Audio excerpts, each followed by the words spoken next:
welcome back to my channel, and today we're going to diversify your menu and I'm going to introduce the easiest crab stick salad. There's nothing really complicated that we're gonna need for this recipe, and we're gonna need crab sticks, mozzarella cheese, boiled eggs, mayonnaise, and canned corn.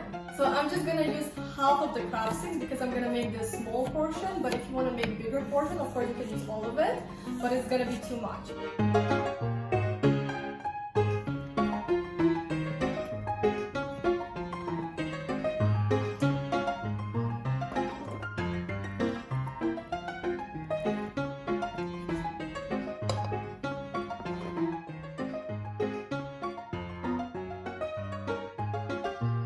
And at the end, we just have to take the mayonnaise, put it inside, and mix it all.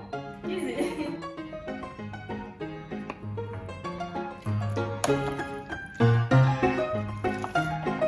You can have this salad for different parties, and you can also make for yourself and eat it mostly for lunch or dinner. This is it, guys. Thank you so much for your attention.